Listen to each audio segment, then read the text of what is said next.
ஜெம்பக்தி நேயர்களுக்கு அன்பான வணக்கம். இன்று நாம் பார்க்க உள்ள தலைப்பு வினை பயன்களை பற்றி காண்போம்.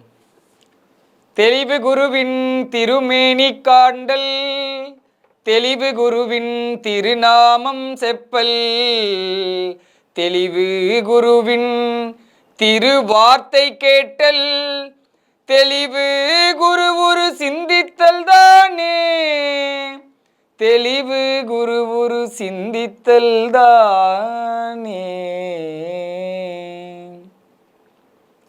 சிவாய நம. திருச்சிற்றம்பலம். வினை பயன்களை பற்றி காண்போம். இந்த வினை பயன்களால் என்னென்னலாம் நடக்குது வாழ்க்கையில்? இந்த வாழ்க்கையே காரணம் வினையால் தான். ஏன்னா வினையினால தான் நம்ம பிறக்கிறோம். வினையால் தான் நம்மளுக்கு நடக்கக்கூடிய ஒவ்வொரு செயல்களும் வினைகளால் தான். நாம் இதை தெளிவாக புரிஞ்சுக்கிட்டாலே வாழ்க்கையில் வரக்கூடிய எல்லாத்தையும் நம்ம சாதிச்சிடலாம். ஏன்னா நம்மளுக்கு வரக்கூடிய எல்லா விஷயம் என்ன? துன்பமோ சரி இன்பமோ சரி எல்லாமே வினையின்படி தான் அமையுது. அது நம்மளுக்கு நல்லா ஓரளவு தெளிந்த வயது வந்த பிறகுமே நம்ம இன்னுமே அந்த வினையை செய்தோமானால் யாருக்கு அப்போ தெளிவில்லை? நமக்கு இன்னுமே தெளிவு வரலன்னு அர்த்தம். தெளிவாக தெரிஞ்சு போச்சு, தெரிஞ்சுமே அதில் விழறனா நம்மளுடைய முட்டாள்தனம் தானே அது. வாழ்க்கையில் நடக்கக்கூடிய எல்லா செயல்களும் வினையினால தான் வருது. ஒருத்தர் நீ திட்டுற, நீ இன்னொருத்தர் உன்னை திட்டுறான். ஒருத்தர் நீ தப்பாக நினைக்கிற, இன்னொருத்தர் உன்னை தப்பாக நினைக்கிறான். ஒருத்தர் நீ அசிங்கப்படுத்துற, இன்னொருத்தர் உன்னை அசிங்கப்படுத்துறான்.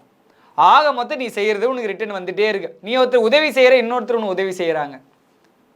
ஒருவர் நீ சாப்பாடு போடுற பசியில் இருக்கும் பொழுது இன்னொருவர் நீ பசி வரும்போது உனக்கு உணவை தராரு. இந்த மாரி வாழ்க்கையில் நீ நல்லது செய்தால் நன்மையை தேடி வருது, தீமை செய்தால் தீமை தேடி வருது. இது எல்லாமே நமக்கு தெளிவாக தெரியுது. வினையின் பயனை தான் நம்ம பெறோன்ட்டு. அது நல்வினையோ தீவினையோ ரெண்டு வினை. நீ எந்த வினை செய்கிறியோ அந்த வினை உனக்கு அறுவடை பண்ணுற. அப்போ இதெல்லாம் தெரிஞ்சு ஏன் நம்ம அதில் போய் போய் மாட்டணும்? நமக்கு துன்பம் தரக்கூடிய விஷயத்திற்கு நாம தானே இடம் தந்தோம். முதல்ல பிறருக்கு செய்யக்கூடியதானே நமக்கு வருது. பிறரை பற்றி தவறாக எண்ணக்கூடியதானே நம்மளை தவறாக எண்ணுறாங்க. இது எல்லாமே நாம் செஞ்சுட்டு நம்ம வாழ்க்கையில் எதுக்கு நிம்மதி வரல, இப்படி துன்பம் வருதுன்னு நினச்சா என்ன காரணம்? நம்மளை மீறி ஒரு அறியாமையால் செய்யக்கூடிய வினைகள் வேறு, நாம் தெரிஞ்சு செய்யக்கூடிய வினைகளுடைய வகை வேறு. இப்போ இந்த வாழ்க்கையில், பூலோக வாழ்க்கையில் நாம் செய்யக்கூடிய தீவினைக்கு ஏற்றாற் போல தண்டனை கிடைக்கும், நல்வினைக்கு ஏற்றாற் போலையும் பரிசு கிடைக்கும். இப்போ நான் நல்லா சிவத்தை நல்லா ஓயாமல் நினைக்கிறேன். நினைத்தா எனக்கு என்ன பலனு? நான் செய்த தீவினை எல்லாம் அறுபடத்துக்கான வழி கிடைக்கும். என்னுடைய புண்ணியங்கள் எதுவுமே இல்லாமையும் போயிடும். நன்மையோ சரி தீமையோ சரி ரெண்டுமே இல்லாமல் போயிடும். நன்மை செய்தால் அதற்கான பலனை நான் அனுபவித்தாகணும், தீமை செய்தாலும் அதற்கான பலன் அனுபவி. இந்த ரெண்டு பலனுமே எனக்கு வேணாம். நான் தேடக்கூடிய விஷயம் சுவாமியுடைய திருவடியை தேர. அதனால் இதை ரெண்டுத்தை விட உயர்வான அந்த திருவடி கிடைக்கும் நமக்கு. இப்போ இந்த வாழ்க்கையில் வினை பயனால் நமக்கு எல்லாம் வருதுன்று தெரிந்த பிறகும் நாம் வாழ்க்கையில் ஒவ்வொரு செயலுமே பொறுமையோடு இருந்து சிந்தித்து செயல்படுறதுல ஒரு தவறும் கிடையாது. பொறுமையாக செய்தாவோட பரவாயில்ல, ஆனால் யோசித்து செய்யணும். அதால் பாதிப்பு யாருக்காவதா இல்லை நமக்கு பாதிப்பா என்ன ஏதுன்னு தெளிவாக நாம் சிந்தித்து செயல்பட்டால் எந்த பிரச்சனையும் கிடையாது. சிந்தித்தே செயல்படாமல் இருந்தால் யாருக்கு பிரச்சனை? நமக்கு தான் பிரச்சனை வரும். இந்த வாழ்க்கை இது மட்டும் லோகங்கள் கிடையாது. நீ செய்யக்கூடிய பலனுக்கேற்றார் போல இந்த உடல் என்றது ஒரு சட்டை போல தான். நான் இப்போ 50 ஆண்டு காலம் வாழறேன். இதில் நான் செய்த தீவினையும் நல்வினையும் இருக்குது. நான் இறந்து போகும்பொழுது இந்த சட்டை மட்டும் தான் அழுவி போக பொழுது. இந்த உடல் என்ற சட்டை அழுவி போச்சு, ஓகே. ஆன்மா திருப்பி போகுது, கணக்குக்கு போகுது. இது என்னென்ன பண்ணிச்சுப்பா? இது சட்டை எடுத்து இந்த என்னென்ன பண்ணிச்சு? நல்வினை தீவினை எதெல்லாம் இருக்குது அந்த கணக்கின்படி இது பூலோகத்தில் பிறக்கணுமா, பாதாளத்தில் பிறக்கணுமா, நரகலோகமா, அப்படின்னு கந்தர்வலோகமா, அது பலனுக்கு ஏற்றார் போல இது எங்கே பிறக்கணும்னு அவங்க தீர்மானிக்கிறாங்க. அப்போ நாம் செய்யக்கூடிய விஷயம்தான் மீண்டுமே வழிவகுக்குதுல்ல. இப்போ இந்த பிறவியில் மட்டும் தப்பு பண்ணிட்டு இப்படி துன்பப்படுறோம், இதோட முடிஞ்சிச்சு. எதுவாக இருந்தாலும் இந்த பூலோகத்தோட துன்பப்பட்டா இருந்தாலும் சரி, தப்பு பண்ணாலும் சரி, இதோட முடிஞ்சிச்சு, நம்ம இருந்துட்டா இதோட எந்த பிறப்பும் இல்லை, இதோட மீண்டும் அது நம்மளை தொடராதுன்னா பரவாயில்ல, சரி தப்பு பண்ணாவிட நான் தானே துன்பப்படுறேன், போடா இன்னும் 60 வருஷமா முடிஞ்சிச்சுன்னலாம். இது தொடருமே. நீ செத்த பிறகு மீண்டுமே நீ இப்போ செய்த கர்மனா அப்படியே உனக்கு தொடர்ந்து வருமே, செத்தால முடியாது.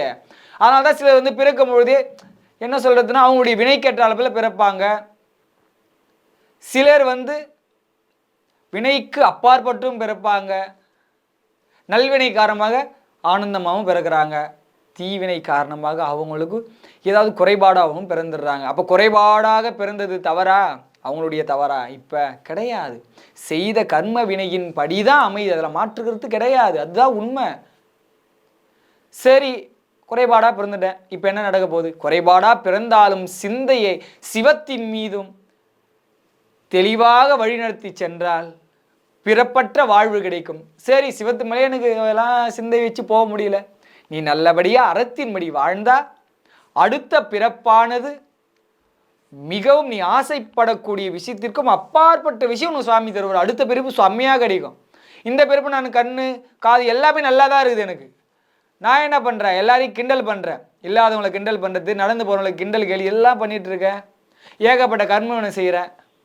ஏதோ முற்பிறப்பு தாவை இந்த பிறப்பில் நல்லா பிறந்துட்டேன், இப்போ பிறந்த எல்லாரையுமே நான் கேலி கிண்டல் பண்ணுறேன். நான் என்ன பண்ணுவேன்னா அடுத்த பிறப்பில் அதே போல் எனக்கு ஒரு மிகவும் துன்பம் தரக்கூடிய உடல் எனக்கு கிடைச்சிரும். நல்லா செவி கேட்டுகிட்டே இருக்கும், திடீர்னு 20 வயசுக்கு அப்புறம் கேட்காம போயிடும்.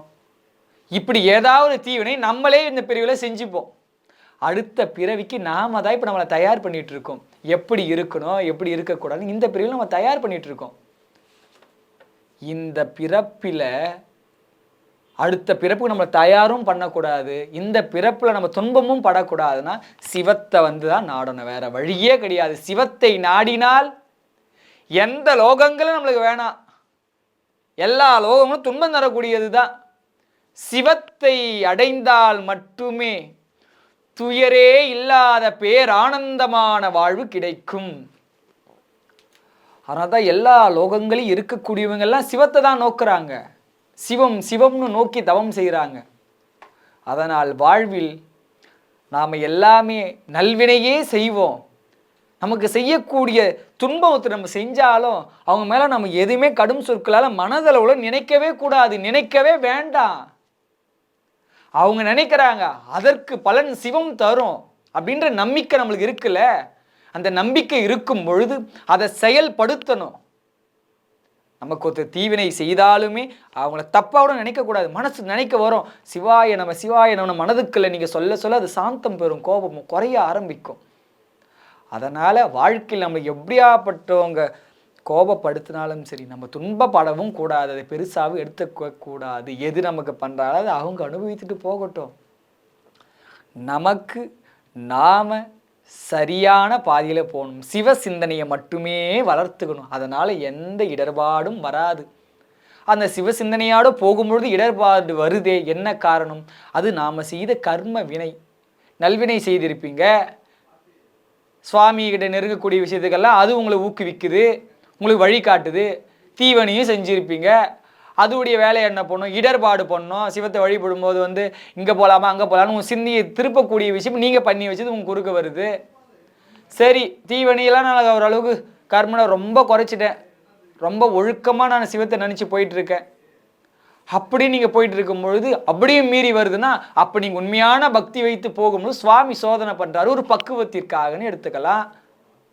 ஆனால் வாழ்க்கையில் எது நடந்தாலும் எது நடக்காமல் போனாலும் சரி எதற்கும் கவலைப்படாமல் சிவத்தை நோக்கி முயற்சி வைத்து ஆனந்தமாக படியெடுத்து வைத்தால் பிறப்பு இறப்பு இல்லாத நல்வாழ்வு கிடைக்கும். இந்த வினையின் பயனாக தீவினையோ நல்வினை எதை ஏற்றுனாலும் வாழ்க்கையில் துன்பம் தான் படணும்.